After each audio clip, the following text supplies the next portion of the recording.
اچھا بھائیوں، میں نا سورۃ آل عمران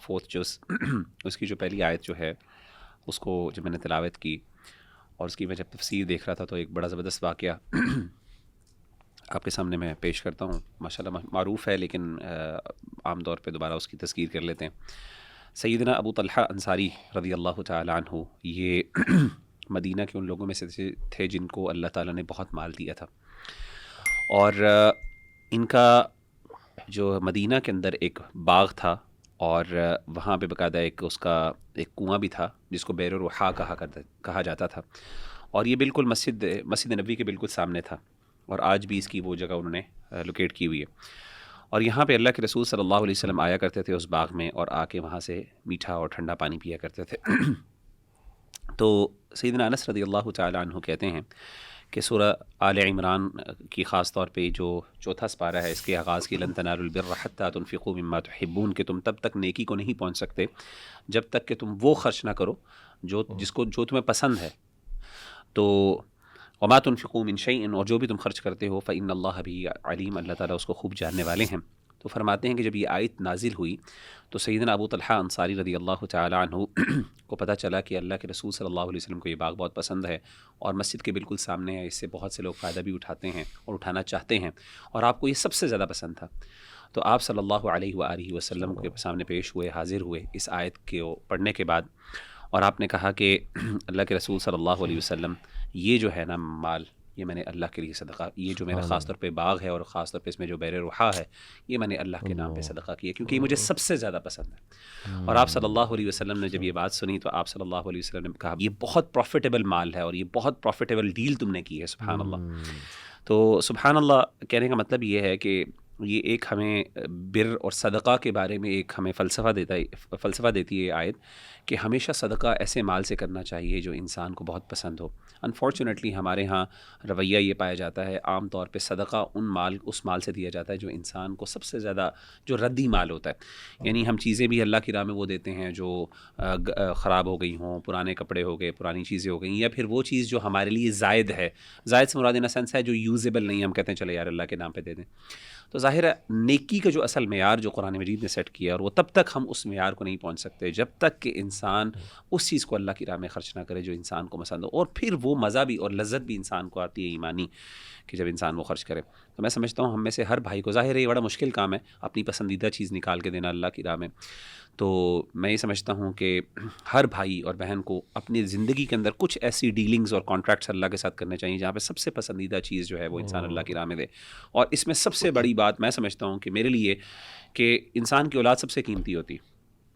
مال اور اولاد انسان کے سب سے قیمتی، مال سے تو لوگ دے بھی دیتے ہیں صدقہ، لیکن مال سے بڑھ کر انسان کی اولاد ہوتی ہے. تو میں سمجھتا ہوں کہ ہم میں سے ہر بندے کو چاہیے کہ ایک نہ ایک اولاد میں سے اپنا بیٹا یا بیٹی جو ہے نا وہ اللہ کی راہ میں ضرور اس کو سرو کرنے کے لیے ڈیڈیکیٹ کرے، خاص طور پہ بیٹوں کو، کیونکہ بیٹوں سے انسان کی بڑی امیدیں ہوتی ہیں. اور ہم نے پچھلی سورہ آل عمران میں سیدہ مریم علیہ السلام کی والدہ کے حوالے سے بھی سیکھا، وہ بھی سبق یہیں سے ملتا ہے.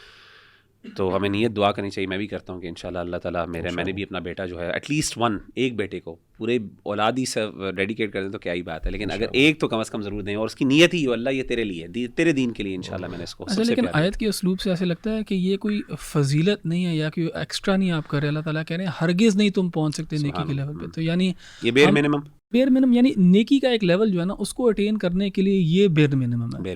تو لیکن ہم سمجھتے ہیں کہ ہم نے بہت قبولیت تو ہو جائے گی، اس سے پہلے صدقہ اس سے پہلے بھی قبول ہو جاتا ہے، لیکن وہی بات ہے کہ جو بر ہے نا، جو کانسیپٹ آف بر ہے، اس کا معیار بیسیکلی اسٹارٹ یہاں سے ہوتا ہے جہاں سے انسان کو پسند، یعنی انسان کی محبت وہاں میں شامل ہونی چاہیے. اچھا، یہاں پہ میں بھی ایک چیز کی طرف اشارہ کروں گا جو ہمارے اساتذہ بہت ترغیب دیتے ہیں، اور وہ حج کی بات ہے. حج جو ہے یہ آپ کو ہمیں پتہ ہے کہ ہمارے 5 ارکان میں سے ایک رکن ہے، اور اس کے بارے میں اللہ تعالیٰ نے بہت دو ٹوک قسم کی بات کی ہے. یہ 2 آیات میں آپ کے سامنے رکھتا ہوں. یہ سورہ آل عمران کی آیت نمبر 96 اور 97 ہے. اللہ تعالیٰ فرماتے ہیں ان اول بیت وضع للناس للذی ببکۃ مبارکا وہدی للعالمین. اس کا ترجمہ یہ ہے کہ surely the first house of worship established for humanity is the one at Bakka, a blessed sanctuary and guide for all people. تفسیر ابن کثیر میں دیکھ رہا تھا، بکہ کا جو انہوں نے میننگ بتایا وہ بڑا انٹرسٹنگ ہے، اور وہ بکا سے ہے. وہ لکھتے ہیں امام ابن کثیر کہ بکا means it brings crying and weeping to the tyrants and arrogant meaning they cry and become humble in its vicinity. اور یہ تو چلیں ٹائرنٹس کی بات ہے نا, ہم خود دیکھتے ہیں, ہم خود بھی وہاں پہ جاتے ہیں تو وہاں پہ جا کے کیفیت اس طرح کی ہے. اور امام ابن کثیر نے لکھا ہے یہ کہ it was also said that Mecca was called Bakka because people do Bakka next to it meaning they gather around it, اور وہاں پہ ایک رکعت آمیز جو ہے وہ کیفیت ہوتی ہے. بہرحال اگلی آیت میں اللہ تعالیٰ فرماتے ہیں فیہ آیات بینات مقام ابراہیم ومن دخلہ کان آمنا.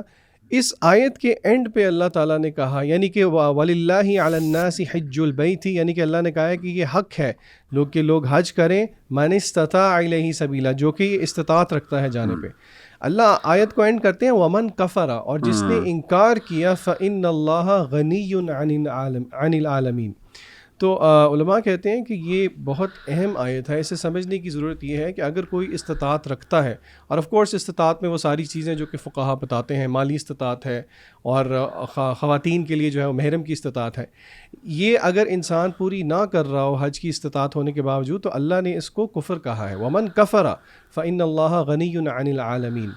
تو اسی لیے میں اپنے بہن بھائیوں کو ترغیب دوں گا جنہوں نے ابھی تک حج کا نہیں سوچا, کہ کم از کم وہ اپنی چلے لانگ ٹرم پلاننگ میں کچھ نہ کچھ سیونگ اور فائنینسز اس حساب سے کریں, باقی اللہ تعالیٰ برکت ڈال دیتا ہے انشاءاللہ. اس میں نا ذیشان بھائی ایک ایڈیشن بھی کرنا چاہوں گا. عام طور پہ ہمارے ہاں حج کے حوالے سے یہ رویہ ہوتا ہے کہ ہمارے نا کبھی بھی فائنینشیل پلاننگ میں وہ شامل ہی نہیں ہوتا.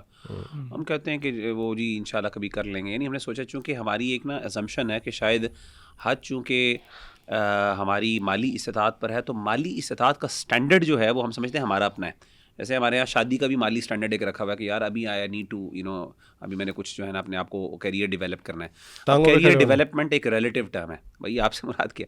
ہمارے دین میں سبحان اللہ باقاعدہ حج کے حوالے سے اس کی بیر میں جو استطاعت کا مطلب ہے وہ وضاحت کر دیا گیا کہ جس کے پاس اتنی استطاعت ہے اس پہ فرض ہو جاتا ہے. تو ہمارے سے اللہ معاف کرے کئی ایسے لوگ ہیں جو کئی یعنی سیونگز کر کے بیٹھے ہوئے ہیں, اور وہ سمجھ رہے ہیں شاید میرے اوپر ابھی فرض نہیں ہے, کیونکہ ان کے سٹینڈرڈ کے مطابق شاید ابھی تک وہ فائنینشلی اتنے اسٹیبل نہیں ہے کہ وہ حج کے لیے جا سکیں. سبحان اللہ. تو ہمیں اس چیز کو بھی تھوڑا سا ایڈریس کرنے کی ضرورت ہے. اچھا, یہ ایک اور جو آیت ہے سورہ آل عمران میں جو بہت زیادہ کوٹ کی جاتی ہے اور جمعہ کے خطبے میں بھی پڑھی جاتی ہے, یا ایھا الذین آمنوا اتقوا اللہ حق تقاتہ ولا تموتن الا وانتم مسلمون. بہت دفعہ ہم یہ سنتے ہیں آیت, اور بڑی یعنی مختصر آیت ہے, لیکن اس کے اندر بڑا ایک پاورفل میسیج ہے جہاں پہ اہل ایمان کو کہا جا رہا ہے کہ اللہ تعالیٰ کا تقوی اختیار کرو جس طرح کہ اللہ تعالیٰ کا تقوی اختیار کرنے کا حق ہے. اور تقوی کا جو ہے نا موضوع وہ قرآن میں بہت دفعہ ریپیٹ ہوا ہے, اور میرا خیال ہم نے ابھی تک اس کو زیادہ ڈیٹیل میں شاید یہاں پہ ڈسکس نہیں کیا, لیکن میں پڑھ رہا تھا اور جو مفسرین ہیں اور جو اسکالرز ہیں وہ تقوی کے بارے میں کہتے ہیں کہ تقوی جو ہے نا اس کی جو بیر منیمم جو اس کی کنڈیشن ہے وہ یہ ہے کہ انسان جو ہے وہ اللہ نے جو چیزیں حرام کی ہیں, جن چیزوں سے اللہ تعالیٰ نے منع کیا ہے, اس سے انسان رک جائے, اور جو چیز اللہ تعالیٰ نے فرض کی ہے انسان کے اوپر اس کو انسان بجا لائے. یہ بیر منیمم, یہ سب سے لیسٹ لیول آف تقوی ہے. یعنی اس سے اگر کوئی نیچے ہے, مثال کے طور پہ اگر اللہ سبحانہ و تعالیٰ نے کوئی چیزیں فرض کی ہوئی ہیں انسان کے اوپر اور وہ ان فرائض کو سر انجام نہیں دے رہا, تو پھر وہ متقی انسان نہیں ہو سکتا, وہ تقوی کے اس لیول پہ نہیں ہے. تو ہماری کم از کم کوشش ہونی چاہیے کہ بیر منیمم اس کو اسٹیبلش کریں, اور پھر تقوی کی جو منازل ہیں وہ تو بہت زیادہ ہیں. جس طرح کہ عمر بن الخطاب نے بھی کہا اور رسول اللہ صلی اللہ علیہ وسلم نے بھی مثالیں دی کہ تقوی ہے ٹھہر ٹھہر کے چلنا, دیکھ دیکھ کے چلنا, کدھر انسان قدم رکھ رہا ہے, اگر کوئی کانٹے دار جھاڑی ہے جس میں سے انسان کا گزر ہے تو اس طرح اپنے کپڑوں کو بچانا. یعنی دی آئیڈیا از کہ انسان جب بھی زندگی میں آگے چلتا ہے, جب بھی فیصلے کرتا ہے, ہی از آلویز کانشیس کہ اللہ مجھے دیکھ رہا ہے, اور اللہ مجھے دیکھ رہا ہے تو میں یہ جو ڈیسیجن لینے لگا ہوں یہ اللہ تعالیٰ کے ہاں اس ڈیسیجن کا کیا معاملہ ہے, کیا یہ چیز اللہ تعالیٰ کو پسند ہے کہ نہیں پسند. تو اور اس کے ذریعے نا انسان کو تقوی پہ اپنی پریکٹس کرنے کی ضرورت ہے. اینڈ ایک جو چیز جو بہت انسان کو مدد دیتی ہے نا تقوی کے معاملے میں, and being conscious of God, وہ ہے اللہ تعالیٰ کا ذکر کرنا. سارا وقت اٹھتے بیٹھتے لیٹتے ہر وقت جو ہے نا اللہ تعالیٰ کا ذکر کرنا, اور اللہ تعالیٰ کا نام آپ کی زبان پہ رہے گا, اور سبحان اللہ, الحمدللہ, اللہ اکبر جیسے کلمات اگر ہوں گے تو انسان جب اللہ تعالیٰ کے بارے میں سوچ رہا ہے تو اگر کوئی خیال بھی اس کے ذہن میں آئے گا جو برا خیال ہوگا تو وہ اس خیال کو بھی جو ہے زیادہ جگہ نہیں دے گا اپنے ذہن کے اندر. اینڈ ایک اور جو میں اپنے اسٹوڈنٹس کو خاص طور پہ سکھاتا بھی ہوں اور ان کو جو نا ترغیب بھی دلاتا ہوں جس چیز کی طرف، وہ یہ ہے کہ یہ جو کلمات ہیں سبحان اللہ، الحمدللہ، اللہ اکبر، ان کو تفصیل سے سمجھنا کہ ان کا مطلب کیا ہے. بہت زیادہ لوگ ہوتے ہیں ان کو سبحان اللہ کا مطلب ہی نہیں پتہ ہوتا. تو سبحان اللہ کا کیا مطلب ہے، اور جب آپ کہہ رہے ہو یہ الفاظ تو think about what you are seeing, اور تاکہ وہ الفاظ صرف منہ سے نہ ادا ہو رہے ہوں، ان کا جو جذبہ ہے وہ ایک دل میں بھی پیدا ہو رہا ہو. الحمدللہ کا بھی جذبہ جو ہے وہ دل میں بھی پیدا ہو رہا ہو، اسی طرح اللہ اکبر کا بھی ایک جذبہ دل میں بھی پیدا ہو رہا ہو. اس کے بعد اسی آیت میں اللہ تعالیٰ نے کہا نا کہ تقویٰ، جی ایک چھوٹا سا میں ایڈ کرنا چاہوں گا، جیسے آپ نے کہا نا کہ تقویٰ حاصل کرنے کا ایک ذریعہ جو ہے وہ اللہ کا ذکر ہے. یہ بڑا ایک لاجیکل بھی اس میں انڈرسٹینڈنگ اس کی ڈیولپ ہو سکتی ہے اس طرح کہ تقویٰ کہتے ہیں گاڈ کانشیسنس کو، کہ ہمیشہ انسان اس بارے میں خیال کرے کہ اللہ تعالیٰ کی پسند ناپسند کے. اور ظاہر ہے جب انسان کانسٹنٹلی اللہ کا ذکر کر رہا ہے تو کانسٹنٹلی اس کے دماغ کے اندر اللہ تعالیٰ کی ہی بات چل رہی ہے، اس کی زبان جو ہے نا وہ ذکر کے اندر مشغول ہے. بالکل. تو نیچرلی آپ نے اپنے مائنڈ کو، اپنے برین کو اس طرف، یعنی اس کی اٹینشن ہی اس طرف رکھی ہوئی ہے کہ میرا رب کیا پسند ناپسند کر رہا ہے. بالکل. تو اس آیت میں آگے نا اللہ تعالیٰ نے کہا وَلَا تَمُوتُنَّ إِلَّا وَأَنْتُمْ مُسْلِمُونَ، اور نہ تمہیں موت آئے یا نہ مرنا تم سوائے مسلمان ہونے کی حالت کے اندر. اب انسان تو چوز نہیں کر سکتا کہ کب اس کی موت آئے گی کب نہیں آئے گی، ہمیں پتہ ہی نہیں ہے کہ ہماری کب موت آئے گی کب نہیں آئے گی. لیکن اللہ تعالیٰ نے اسلوب اتنا خوبصورت اختیار کیا ہے دکھانے کے لیے اور بتانے کے لیے کہ انسان ہمیشہ مسلمان کی حالت میں رہے. مسلمان کی حالت میں رہنے کا بھی یہی مطلب ہے کہ تقوی کی حالت میں رہے، یعنی ان اسٹیٹ آف سبمیشن رہے، کہ جب بھی اللہ تعالیٰ کا پیغام آ گیا، جب بھی اس کو پتہ لگا کہ اللہ تعالیٰ یہ میرے سے چاہتا ہے، تو وہ جو ہے سبمٹ کرے اور ایکسیپٹ کر لے. اور ظاہر ہے موت کا کسی کو نہیں پتہ کب آئے گی کب نہیں آئے گی، تو اس کا مطلب ہے یہ کانسٹنٹلی انسان کو اسٹیٹ میں رہنا چاہیے. اچھا، اس آیت کو میں تھوڑا سا جو ہے نا اگلی آیت کے ساتھ کنیکٹ کرنا چاہوں گا، جس میں اللہ تعالیٰ اگلی آیت میں نا پہلے پورشن میں وَاعْتَصِمُوا بِحَبْلِ اللَّهِ جَمِيعًا وَلَا تَفَرَّقُوا، کہ اللہ تعالیٰ کہہ رہے ہیں سب مسلمانوں کو، اہل ایمان کو، کہ اللہ تعالیٰ کی رسی کو مضبوطی سے تھام لو اور تفرقہ نہ بیچ میں پیدا کرو. رسی کو مضبوطی سے تھام لو. بہت زیادہ علماء نے اس رسی سے مراد لیا قرآن کو، یعنی قرآن اگر ایک سائڈ پہ تمہارے ہاتھ میں ہے تو دوسری سائڈ پہ اللہ تعالیٰ کے ہاتھ میں. یہ ایسی رسی ہے کہ اگر تم نے ایک سائڈ اس کی پکڑی ہوئی ہے تو اللہ تعالیٰ کے دوسری سائڈ جو اللہ تعالیٰ کے ہاتھ میں ہے، اور اللہ تعالیٰ ہی اسی کے ذریعے تمہیں کھینچ کے جو ہے اپنی جنت میں لے جائے گا. تو دیکھیں تقوی کا ہی تقاضا ایک اور بھی یہ ہے کہ تفرقہ نہ ہو، اور مسلمان اس چیز کو ریکگنائز کریں کہ جتنے بھی مسلمان ہیں ان کا گول ایک ہی ہے. ایک لحاظ سے ان کا گول ہے اللہ تعالیٰ کا تقوی اختیار کرنا اینڈ سبمٹ کرنا، مسلمان ہونا. اینڈ جو چیز ان کو اکٹھی کرنی چاہیے، جس چیز پہ مسلمانوں کو اکٹھا ہونا چاہیے، وہ قرآن ہے. اینڈ جب بھی کوئی ڈفرینس ہو، جب بھی کوئی آرگیومنٹ ہو، جب بھی کوئی ڈسپیوٹ ہو، تو کس کی طرف لے کے جائیں ہم اپنے معاملات کو؟ قرآن کی طرف لے کے جائیں. تو قرآن جو ہے وہ ہمیں اس کے ذریعے، اس کے ارد گرد ہماری یونٹی ہونی چاہیے. یعنی unity for the sake of unity نہیں، اور یونٹی صرف اس لیے نہیں کیونکہ میرا نام مسلمان والا ہے یا میں پاکستانی ہوں یا واٹ ایور. یونٹی ہونی چاہیے اللہ تعالیٰ کی کتاب کی بنیاد کے اوپر، اس کے اوپر انسانوں کو، مسلمانوں کو خاص طور پہ اکٹھا ہونا چاہیے اور تفرقہ نہیں کرنا چاہیے. الحمدللہ، بیوٹیفل، ماشاء اللہ. سورہ آل عمران میں بہت سی ماشاء اللہ آیات ہیں جو میری فیوریٹ ہیں. اس کی وجہ یہ کہ میں نے جب قرآن پڑھنا شروع کیا تھا تو سورہ آل عمران سے میں نے ٹرانسلیشن جو ہے الحمدللہ وہ شروع کی تھی.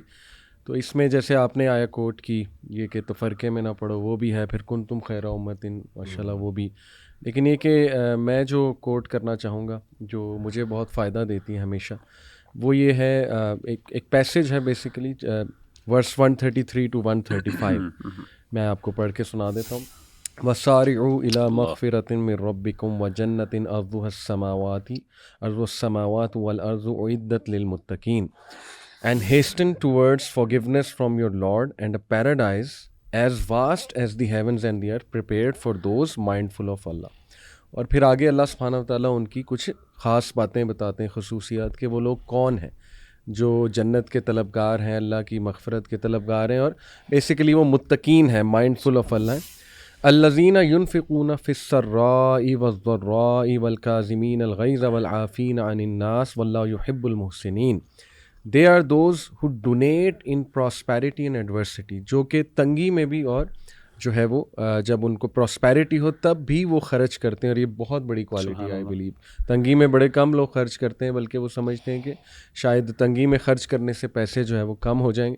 پھر فرمایا والکاظمین الغیظ and they control their anger. اب دیکھیں یہ کتنی امپورٹنٹ بات ہے.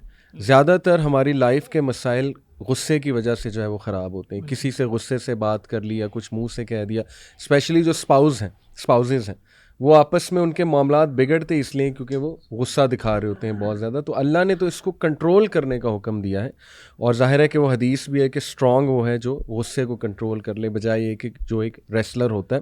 والعافین عن الناس اینڈ پارڈن ادرس, اور دوسروں کو جو ہے وہ معاف کرتے ہیں. واللہ یحب المحسنین, اور ظاہر ہے کہ معاف کرنے میں یہ بھی ہے کہ پھر بھلا دو, اس کو بار بار کوٹ نہ کرو. وہ چیز بار بار کوٹ کرنا, ریمائنڈ کروائیں گے آپ تو وہ معاف کرنا تو نہ ہوا. اور اللہ محبت کرتا ہے محسنین سے. اور پھر لاسٹلی والذین اذا فعلوا فاحشۃ او ظلموا انفسهم ذکروا اللہ, they are those who upon committing an evil deed or wronging themselves remember Allah. تو یہ دیکھیں بڑا ایک زبردست ایٹیٹیوڈ ہے کہ موسٹ آف اس, شیطان کیا کرتا ہے کہ وہ نا گناہ کروا کے مایوس کر دیتا ہے کہ بس اب تم گئے. اور ہمارے پاس آتے ہیں نا ینگسٹرز, پوچھتے ہیں کہ ہم نے اتنے گناہ کیے, بار بار کرتے ہیں, معافی طلب کرتے ہیں, پھر کرتے ہیں, ٹل وین, کب تک آخر. تو یہ اللہ سبحانہ تعالیٰ جواب دے رہے ہیں کہ دیکھو جیسے ہی کوئی ایول ڈیڈ کرو تو فوراً سے معافی طلب کرو, توبہ کرو اللہ سبحانہ تعالیٰ سے. اور وہ حدیث بھی ہے نا کہ follow an evil deed by a good deed. یہ بڑا زبردست فارمولا کہ فوراً سے جو ہے وہ اس کی معافی بھی طلب کی جائے اور گڈ ڈیڈ کی جائے.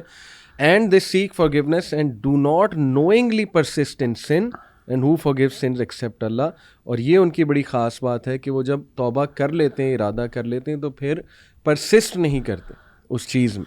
تو یہ چیز بہت امپورٹنٹ ہے ینگسٹرز کے لیے اور تمام لوگوں کے لیے کہ جب آپ کوئی گناہ چھوڑنے کی نیت کریں تو یہ نیت بھی بہت ضروری ہے کہ اس کو اب میں ریپیٹ کبھی بھی نہیں کروں گا انشاءاللہ. اور اللہ کی طرف سے میرے خیال آٹومیٹکلی اسٹرینتھ آئے گی جب آپ کی نیت جو ہے وہ یہ ہوگی. علی بھائی اس میں نا ایک اور بات جو مینشنڈ ہے نا وہ یہ ہے کہ اللہ اس چیز کا اعتراف کرتا ہے کہ انسانوں سے گناہ ہوں گے جی, اور اللہ تعالیٰ پرفیکشن نہیں ڈیمانڈ کرتا ہے انسان سے. کبھی کبھار ہم سمجھتے ہیں کہ ہم نا بالکل انسان جو ہے سنلیس ہونا چاہیے اسے, اور اللہ تعالیٰ یہی تقاضا کرتا ہے اس سے. یعنی اللہ تعالیٰ کہتا ہے کہ وہ گناہ کرتے ہیں لیکن اس کے بعد پھر توبہ بھی کرتے ہیں. اللہ اکبر, امیزنگ. میں نے مزے کی بات ہے یہی آیات جو ہے نا وہ سلیکٹ کی ہوئی تھی. اچھا تو اچھا اس میں جو میں نے نا لسٹ بنائی ہوئی تھی جو آپ نے ساری آیات پڑھ کے بتائی ہیں, یہ ٹوٹل کریکٹرسٹکس بنتے ہیں تقریباً 7. پہلا اس میں یعنی کہ اہل جنت کی یہ صفات ہیں بیسکلی. اب عام طور پہ اگر آپ کسی سے پوچھیں نا کہ اہل جنت کی کیا صفات ہیں تو وہ گنوائے گا جی وہ متقی ہوں گے, اللہ کی اطاعت کرنے والے. اللہ نے بھی کہا ان کے پاس تقویٰ ہے, وہ اللہ کی اطاعت کرتے ہیں, اللہ کے رسول کی اطاعت کرتے ہیں. وسارعوا الی مغفرہ, مغفرت کی طرف بھاگتے ہیں, انفاق کرتے ہیں, خرچ کرتے ہیں. والکاظمین الغیظ. بلکہ یہاں سے ایک بڑا مجھے مزے کا واقعہ یاد آیا. 2018 میں عمرے پہ گیا ہوا تھا. میری فطرت میں ہے مجھے غصہ نہیں آتا الحمدللہ, مجھے اس چیز پہ بڑا فخر بھی تھا. تو اللہ ٹیسٹڈ می ود دس. تو ہوا یہ کہ میں, آپ کو پتہ ہے کہ وہاں پہ کعبے کے بالکل پہلی صف لینے کے لیے نا وہاں پہ جو ہے نا آپ کو کافی اسٹرگل کرنا پڑتا. تو اللہ کی طرف سے اللہ نے مجھے ادھر کوئی جگہ دے دی. تو وہ کوئی اللہ کا بندہ جو ہے وہ اپنی کوئی چادر رکھ کے گیا تھا وہاں پہ. تو وہ آیا, وہ غصہ ہو گیا. اچھا وہ اللہ کی طرف سے اس نے مجھے تھوڑا سا پش کیا, مجھے بہت غصہ آ گیا وہاں پہ. اب میرے سامنے کعبہ اور میں خود حیران ہو رہا ہوں کہ یہ مجھے. تو میرے ساتھ ایک آئی تھنک کوئی ایجپشن تھے, وہ نا قرآن مجید کی تلاوت کر رہے تھے, اور اللہ کی طرف سے وہ جب یہ تلاوت کر رہے تھے تو وہ یہی آیات تھی. انہوں نے میرا ہاتھ پکڑ کے نا اس کا ورد کرنا شروع کر دیا, والکاظمین الغیظ والعافین عن الناس. تو بہرحال میں آپ کو بتا ہی رہا تھا کہ باقی صفات ہیں, غصے کو قابو کرتے ہیں, محسنین ہیں. پھر آپ نے ترجمہ کر دیا, آپ نے وہ ورڈ نہیں بتایا جو اللہ تعالیٰ نے یوز کیا, وَإِذَا فَعَلُوا فَاحِشَةً, یعنی کہ گناہ بھی کون سا. اب آگے اللہ نے کہا او ظلموا انفسهم, ہر قسم کا گناہ اپنے جو جان پہ ظلم ہے, لیکن اللہ نے یہاں پہ فحاشی کو الگ سے ذکر کیا. Again this does not mean کہ دس is giving us room for this, لیکن دیکھیں اہل جنت کی صفات میں علماء کہتے ہیں کہ فحاشی کی بات بھی آ گئی. اب کوئی سوچے گا یہ کہ فحاشی والا گناہ ہو گیا تو چلو اللہ تعالیٰ سے استغفار کرو. صحیح. آپ آیت کی سیکوینس پہ دیکھیں, فعلوا فاحشة او ظلموا انفسهم ذکروا اللہ, یعنی کہ سب سے پہلی چیز وہ کیا کرتے ہیں, اللہ کو یاد کرتے ہیں. اور یہ اللہ کو یاد وہی کر سکتا ہے جس کا ایک ریلیشن شپ اسٹیبلش ہو. فاستغفروا, اور پھر وہ اللہ تعالیٰ سے جو ہے اور ندامت ہو جس کو وہی یاد کرے گا. اور یہ دیکھیں نا آیت میں آگے آ گیا کہ ولم یصروا علی ما فعلوا, کہ وہ پھر اس پہ اصرار نہیں کرتے, وہم یعلمون. تو یہ بہت پروفاؤنڈ آیا. اچھا اس میں ایک ایڈ کروں گا, اس حوالے سے کچھ روایات بھی ملتی ہیں کہ جیسے کہ مصنف عبد الرزاق میں ہے کہ عندما نزلت هذه الآیہ بک الشیطان, شیطان رو پڑا اس آیت پر. یہ باقاعدہ روایت موجود ہے, اور اس میں باقاعدہ اور بھی سنن ترمذی میں بھی کچھ اس سے ملتی جلتی روایات موجود ہیں اس حوالے سے. تو یعنی پروفاؤنڈ آیت ہے ان اے سینس کہ دیکھیں شیطان کے لیے کتنی بڑی یہ یعنی ایک مایوسی کی چیز ہے کہ بڑے سے بڑا گناہ کرا لے شیطان.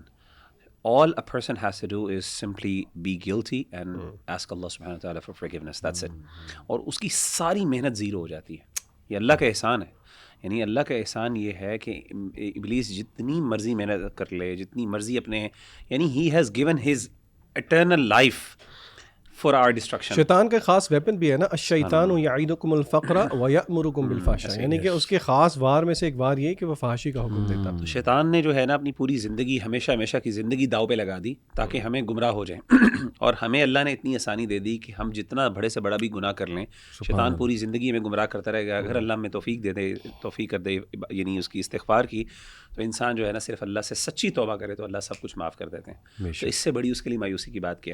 اور یہاں پہ ایک آئی ایم سوری یہ موضوع اس طرح کا ہے, یہاں پہ ایک چھوٹی سی چیز کی وضاحت میں بھی کرنا چاہوں گا کہ توبہ اگر کوئی پریکٹیکلی پوچھنا چاہے تو کیا ہے, دا بیئر منیمم از الندم التوبہ, ندامت ہو گئی, گلٹ ہو گئی. یہ گلٹ کا ہونا ایک بہت اچھی بات ہے. اچھا اس میں نا اخی ایک جو آیت نمبر آگے نا اس سے تھوڑی سی آگے چلتے ہیں ہم. تو آیت ہے 144 جہاں پہ اللہ تعالیٰ فرماتے ہیں, بڑی معروف آیت ہے, اور خاص طور پہ جب اللہ کے رسول صلی اللہ علیہ وسلم دنیا سے رخصت ہوئے تو اس وقت یہ آیت پڑھی بھی گئی. وما محمد الا رسول قد خلت من قبلہ الرسل افإن مات او قتل انقلبتم على اعقابکم, کہ اللہ کے رسول صلی اللہ علیہ وسلم محمد صلی اللہ علیہ وسلم تو اللہ کے رسول ہیں, اور اس سے پہلے بھی رسول گزرے ہیں. یعنی ایز اے منصب رسالت جو ہے اس سے پہلے بھی اس کی ذمہ داری لوگوں نے اٹھائی اور وہ ادا کی, جو انبیاء تھے ہمارے. افإن مات او قتل انقلبتم على اعقابکم, اگر وہ فوت ہو جائیں یا ان کو شہید کر دیا جائے, کیا تم اپنے ایڑیوں کے بل پھر جاؤ گے. ومن ينقلب على عقبیہ, جو پھر گیا, فلن يضر اللہ شیئا, وہ اللہ تعالیٰ کو کوئی گناہ نہیں, وہ اللہ کو نقصان نہیں پہنچا سکتا. وسيجزي الله الشاکرین, اللہ تعالیٰ قدردان یعنی جزا دیں گے شکر کرنے والوں کو. اس آیت سے بڑا ایک اہم بات پتہ چلی کہ دین اسلام کسی بندے پہ ڈیپینڈنٹ نہیں ہے, ٹو دی ایکسٹینٹ کہ نبی صلی اللہ علیہ وسلم پہ بھی دین اسلام کا جو غلبہ ہے وہ ڈیپینڈنٹ نہیں ہے. یعنی نبی صلی اللہ علیہ وآلہ وسلم سے بڑھ کے شخصیت کون سی ہو سکتی ہے, اہم شخصیت کیا ہو سکتی ہے. لیٹ الون کہ کوئی اسکالر یا کوئی بندہ یا کوئی انڈیویجول یہ سمجھے کہ میری وجہ سے اسلام کو بڑا فائدہ ہو رہا ہے, اور اسلام شاید میری وجہ سے اللہ تعالیٰ نے اس کو بلندی عطا کی ہے. یا پھر لوگ یہ سمجھیں کہ جی فلاں دنیا سے اگر رخصت ہو گیا, یا فلاں نہیں آئے گا, یا امام مہدی کا ہم انتظار کریں جب تک امام مہدی نہیں آئیں گے اسلام کو جو عروج نہیں ملے گا. یہ کیسی باتیں ہم کرتے ہیں. مطلب نبی صلی اللہ علیہ وسلم کی ذات جو ہے وہ اس پہ ڈیپینڈنٹ نہیں اسلام کا غلبہ, تو لیٹ الون کے دوسرے بندہ جو ان کا امتی ہو. تو اس سے پتہ چلا کہ لوگوں کو they should not wait for anyone else, they should not actually think کہ اسلام, اللہ تعالیٰ نے جب آپ کو قرآن دے دیا اس سے بڑی, اور اللہ نے قرآن دین اسلام کی حجت آپ کو پکڑا دی, اب یہ سیلف یہ اتنی پاورفل ہے, اگر آپ اس کو اسٹیبلش کرتے ہیں, اگر آپ اس کو صحیح معنوں میں اپلائی کرتے ہیں, امپلیمنٹ کرتے ہیں, تو آپ کے لیے دنیا جہان میں خیر ہی خیر, آپ کو دوسروں کی ضرورت ہی نہیں. اس کا مطلب یہ بھی نہیں ہے, اللہ معاف کرے, کہ انسان یہ سمجھے کہ انبیاء کی کوئی ضرورت نہیں ہے یا علماء کی ضرورت نہیں. ضرورت ہے, کہنے کا مطلب ہے کہ دین اسلام اس پہ ڈیپینڈنٹ نہیں ہے. ہاں اسے خیر ہے, ان پہ بھلائی ان سے لی جائے گی, اور انہی کے تھرو ہمیں بھلائی بھی ملتی ہے, لیکن ڈیپینڈنسی صرف اللہ کی ذات پر ہے, اور قرآن مجید اللہ نے دے دیا, وہ کافی ہے ہمارے لیے, اور نبی صلی اللہ علیہ وسلم کی سنت بھی ہمارے لیے کافی ہے. Amazing point. میں ایک اور شیئر کرنا چاہوں گا, یہ ورس 164 ہے, اور اس میں ایک تو ریئلی کریکولم کیا ہونا چاہیے ایک ایجوکیشن سسٹم کا, پلس یہ بھی کہ ہمیں کیا گائیڈ لائن فالو کرنی چاہیے اگر ہم ایکسیل کرنا چاہتے ہیں دین میں. تو یہ آیت ہے جی کہ لقد من اللہ علی المؤمنین اذ بعث فیہم رسولا من انفسہم یتلو علیہم آیاتہ ویزکیہم ویعلمہم الکتاب والحکمہ وان کانوا من قبل لفی ضلال مبین. Indeed, Allah has done the believers a great favor. پہلی تو بات great favour by raising a messenger from among them, اور وہی احمد بھائی نے کل بات کی تھی relatability, reciting to them his revelations number 1, purifying them number 2, and teaching them the book and the wisdom. اور اس سے پہلے وہ کلیئر ایرر میں تھے وہ لوگ, یعنی گمراہی کا شکار تھے. دیکھیں کوئی بھی دین کی طرف آنا چاہتا ہے تو میں سمجھتا ہوں یہ بہترین گائیڈ لائن ہے کہ قرآن مجید کی تلاوت, ایک تو وہ ظاہر ہے کہ اس میل کو دھوتی ہے, ذکر اللہ ہی ہے نا وہ بھی, جو میل ہمارے اوپر چڑھ چکا ہے ہمارے دلوں پہ. دوسرا یہ کہ یزکیہم, تزکیہ, اور تزکیہ کے حوالے سے ابھی ریسنٹلی شیخ عبدالجبار بلال بھائی نے بڑی اچھی مجھے نصیحت کی. انہوں نے کہا کہ کم از کم دن میں ایک بار ضرور 10 سے 15 منٹ کے لیے بیٹھا کریں, سوچے کریں, آئسولیشن میں, سولیٹیوڈ میں جا کے, اور سوچا کریں کہ میں کہاں جا رہا ہوں اور میرے گناہ کتنے ہیں وغیرہ وغیرہ آل دیز تھنگ. تو یہ میرے خیال میں تزکیہ بہت امپورٹنٹ ہے آفٹر ڈوئنگ ریسیٹیشن آف قرآن. اور لاسٹلی لرننگ دا دین. اور یہ جو حکمت ہے احمد بھائی میں آپ سے بھی پوچھنا چاہوں گا, حکمت آئی بلیو کہ حدیث ہے نبی اکرم صلی اللہ علیہ وسلم کے بتائی جو پورا ایک طریقہ ہے, دیٹ از حکمہ. تو کتاب کے ساتھ ہمیشہ حکمت کا بھی ذکر جو ہے وہ آیا, تو دیٹ پرووز کہ الحمدللہ نبی وسلم کا جو حدیث ہے وہ بھی دین کا حصہ ہے. اس میں نا اس پارے میں ایک اور بڑی اہم آیت ہے جہاں پہ اللہ سبحانہ و تعالیٰ نے اس امت کو سب سے بہترین امت کہا ہے. کنتم خیر امت اخرجت للناس تأمرون بالمعروف وتنہون عن المنکر وتؤمنون باللہ. تو اس میں جب بہترین امت کہا ہے تو اس کو ایسے ہی نہیں چھوڑ دیا, ایک ذمہ داری بھی دی ہے ساتھ ساتھ. اور وہ بہترین امت تبھی بن سکتے ہیں ہم جب وہ ہم ذمہ داری پوری کریں. اور وہ ذمہ داری یہ ہے کہ تم نیکی کا حکم دیتے ہو اور برائی سے روکتے ہو. اور یہ ایک بہت ایکٹیو پوزیشن ہے, یہ پیسو نہیں ہے. یعنی نیکی کا حکم دینا اور برائی سے روکنا یہ وہی لوگ کر سکتے ہیں جو ایکٹیولی انوالوڈ ہوں گے معاشرے کے اندر, اور معاشرے کی برائیوں کو دیکھ رہے ہوں گے, ان کے اوپر آواز اٹھا رہے ہوں گے, اور نیکی کو معاشرے میں نکل کے نیکی کو پروموٹ کر رہے ہوں گے. تو یہ پوری امت کا ایز این بینگ اے مسلم یہ آپ کی رسپانسبلٹی ہے, ہم سب کی ایک رسپانسبلٹی ہے, یہ کوئی ایکسٹرا نہیں ہے, یہ رسپانسبلٹی. اور یہ فریز جو ہے تأمرون بالمعروف وتنہون عن المنکر یہ بہت دفعہ قرآن مجید میں آیا, اور یہ کیریکٹرسٹک ہے بلیورز کی.